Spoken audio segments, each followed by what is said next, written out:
So, remember mga kaibigan, itong switch hub na gamit ho natin ay wala po itong configuration na VLAN.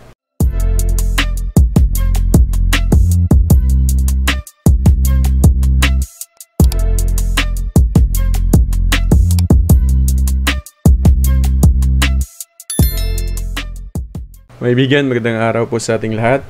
Papakita ko lang po sa inyo mga kaibigan yung atin pong setup na kung saan ay naka VLAN mode ho tayo, tapos naka mini PC version ho tayo ng LPB. Actually, ito yung ginamit ko, yung PC version ng LPB. Pero pwede din po tayong gumamit ng Raspberry Pi, Orange Pi. Pwede po yung gamitin mga kaibigan. Pero sa ngayon, yung setup po kasi ay naka PC version siya. So pagkita ko lang po sa inyo yung pong setup ko po. So, ganito po yan mga kaibigan. Ito pong ISP ho natin, papunta po dito sa atin pong server, mini PC version or PC version mga kaibigan. So, di na po tayo gagamit ng USB to LAN kasi nga naka VLAN mode ho tayo. Sa VLAN mode natin mga kaibigan ay hindi na po tayo gumamit pa ng Hoplite or Microtech or Hex. Ang ginamit natin dito is ginamit natin na bridge, ito pong switch hub. Ito po mga kaibigan. Ito. So kahit po hindi po manageable yung ating switch hub, kahit ordinary lang po, kahit ng giga po yan, pwede po natin gamitin to. So sa illustration ko lang, yan lang yung nakita kong picture, kaya yan na yung nilagay ko. Okay, so ganito yan. Itong PC version natin, so, para magkaroon tayo ng coin slot niyan, syempre wireless po yan.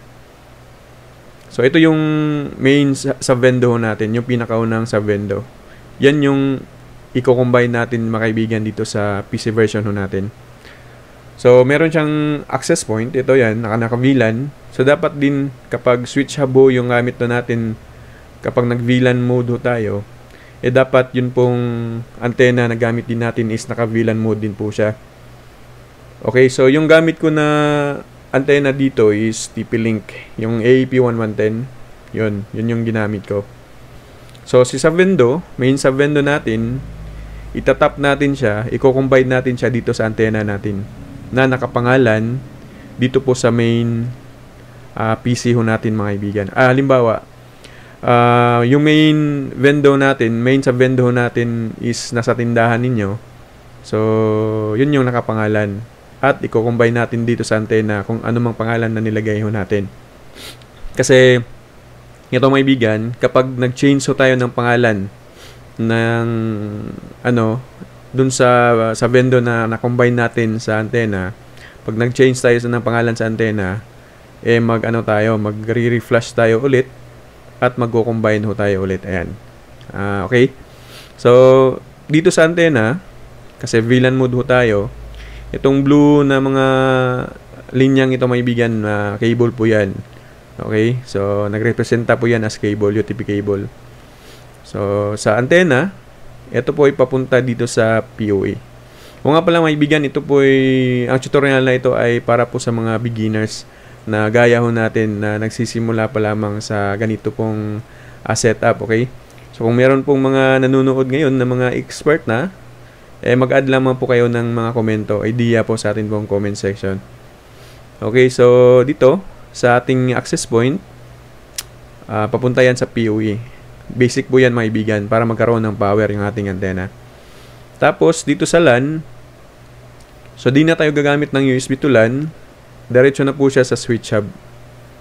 So, remember mga kaibigan, itong switch hub na gamit ho natin ay wala po itong configuration na VLAN. Okay? Yung naka-VLAN dito, yung antenna natin at saka yung PC version natin mga kaibigan. Yung server ho natin, naka-VLAN po yan. Okay? Tapos, sa main server natin, itong UTP cable niya, papunta po yan dito sa switch hub. Switch hub po yan mga kaibigan. So, tapos, dito naman sa kahit saang port po dyan ay pwede nating lagyan itong UTP cable. papunta yan dito sa MediaCon ho natin. So MediaCon A, ito namang read lines o na nagawa natin, yan po yung nagrepresenta ho sa fiber optic cable. Okay, naka-FOC ho tayo dito. Bakit ho natin lagyan ng bakit FOC ho yung gamitin natin mga kaibigan? Kasi po, ito po yung setup ko na malayo po kasi yung pangalawang subvendo. Nasa mga 200 to 300 meters. Sige lang, ipakita ko sa inyo bukas yung pong actual mga kaibigan. Okay, yung aabutin pala ng MediaCon na nan giga from kaya niyang abutin yung 1 km hanggang 25 km. So, yun yung capacity na pwede niyang maabot, yung nan giga. Okay? So, pag MediaCon A ka dito, so, dapat dito sa kabila, sa pangalawang subvendo mo, naka MediaCon B ka na. So, yan yung bridge ng internet mo para makapunta doon sa 1 kilometro. Halimbawa lamang, ito ay nasa, yung pangalawang subvendo natin ay nasa 1 kilometer. So, MediaCon B tayo. Tapos, sasalawin yan nitong MediaCon B. Okay, from FOC. So, lalabas yan dito sa UTP cable natin. Papunta naman po yan dito sa switch hub. Same din mga kaibigan sa setup natin sa main subvendo natin. O sa main ho natin. Okay, papunta yan dito sa switch hub. Tapos si switch hub naman papunta dito kay LAN sa power supply ng antena. At PoE papunta kay antena. At dito naman sa kabilang dito mga kaibigan. So lalagyan natin yan ng isa pang UTP cable para magkaroon ng para ay yan yung isusupply natin kay subvendo 3. Okay, so MediaCon A naman po tayo kasi B dito, dapat dito MediaCon A na. So FOC natin yan kasi maglalatag pa tayo or lalagay pa tayo ng subvendo 3. So yan yung gagawin natin. Same po dun sa una nating illustration. So ito na si subvendo 3. Yan. So palagay natin subvendo 3 nasa 1 kilometer din, nasa tindahan ni Juan. Okay, so Juan piso Wi-Fi, lagay natin sa ating antena. So ganito pa rin yung setup niya. From MediaCon B, papunta yan dito sa switch. Si switch papunta sa power supply, papunta sa access point. Tapos si switch papunta naman sa MediaCon A kasi bibigyan pa natin ng linya si subvendo 4. Kasi 4 po yung subvendo mga kaibigan na akin pong ayun po akin pong paglalagyan ng ng subvendo natin. 4 po yan. Okay, so isang server, mini PC, 4 na subvendo yung naka-attach sa kanya, naka-combine sa kanya. Okay, papunta tayo dito kay subvendo 4. So, subvendo 4, nasa 1 kilometer din yung layo. Palagay natin kay Aling Nena. So, Nena piso Wi-Fi, ayan yung nakalagay. So, sa subvendo, dun siya magko-combine sa kay antena ni Aling Nena. Ayan, dyan siya magko-combine. Hindi na dun sa main. Okay, medyo malayo na yun eh. Nasa 4 kilometers na po tayo. So, subvendo 4 na po ito. Same setup pa din. Papunta kay switch hub. Si switch hub naman, papunta sa power supply. Power supply, papunta sa access point natin. So, wala na tayong nilagay dito na MediaCon kasi nga, hanggang 4 lamang po tayo. Kapag maglalagay po kayo ng 5, same setup po dito sa nakikita natin dito po mga kaibigan. Ang diagram na ito ay i-download nyo lamang po sa or mag-comment lamang po kayo sa akin pong Facebook store. Sundan nyo lamang po yung instruction natin mga kaibigan kung paano natin makuha itong diagram para ay masundan ho ninyo kung paano po natin ginawa o hindi po ninyo makalimutan. Simple lang naman mga kaibigan. So ginawa natin ang setup na ito kasi mas mura kasi siya kaysa kay piso Wi-Fi na buo.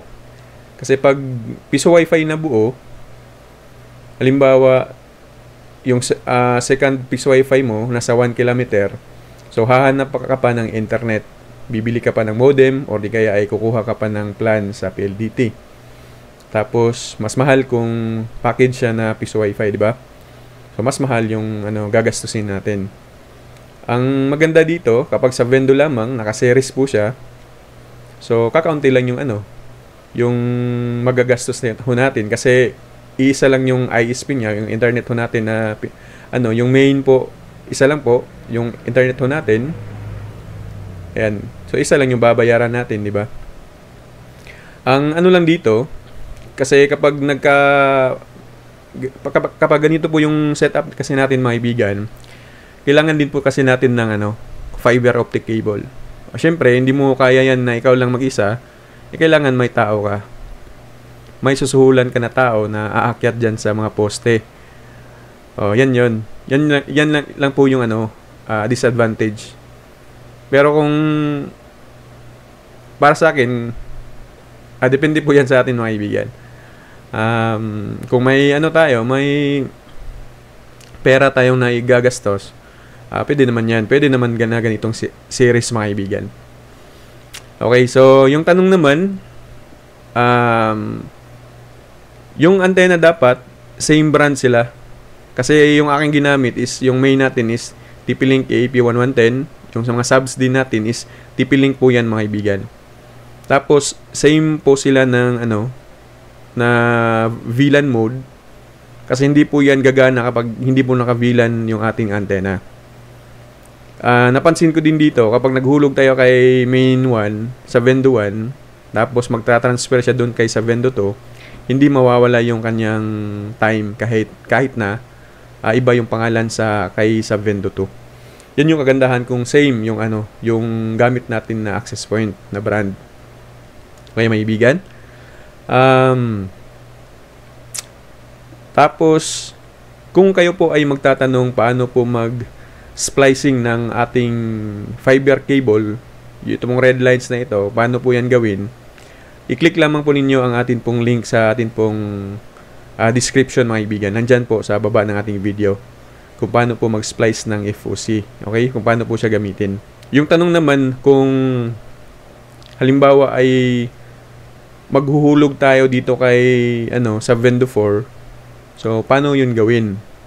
Actually, kapag naka-combine na po itong apat sa main server ho natin, nagamit ho natin, sa portal po ay lalabas po dyan is apat na po yung makikita natin na insert coin. Yung main mo, lagyan mo ng main, piso wifi or main. Tapos yung pangalawa kay Juan, pangatlo kay Marites, apat kay Nena. So yun yung makikita ninyo. So kung nasan siya, banda, yung customer natin, kung nasa kay Juan siya, syempre yun yung pipindutin niya. Kasi di pwede na ang pipindutin niya ay ang main, maghuhulog siya kay Juan, hindi pwede yun. So ganun po, mga kaibigan. Napakadali lamang pong intindihin at sana ay naintindihan ho natin. Kung meron po tayong katanungan, mag-comment ho kayo sa atin pong comment section. Kung gusto nyo lang po, mga kaibigan, na magkaroon ng mga libreng mga items, kasi po ay namimigay ho tayo every week or every month, sundan nyo lamang po yung atin pong YouTube channel. Huwag po nyo kaligtaan na mag-subscribe, mag-like ng ating video, mag-share, at saka mag-hit din ng ating pong notification bell para po ay ma-notify ho tayo sa mga susunod pa na ating pong tutorial. So baka bukas or Friday ay i-upload ko po yung actual, mga kaibigan, na setup ko po. Papakita ko po sa inyo yun pong lugar kung saan ay na-setup ko ang ganitong setup. So kung kayo po ay interesado, mga kaibigan, kung kaya nyo po na mag-setup ng ganito at kaya nyo po na gagastos ng ganito, simulan nyo na po, mga kaibigan. Again, katanungan po kayo, iwan lang po kayo ng mga komento ninyo sa comment section ho natin, mga kaibigan. So yan lamang po sa araw na ito. Magandang araw po sa inyong lahat and God bless us all.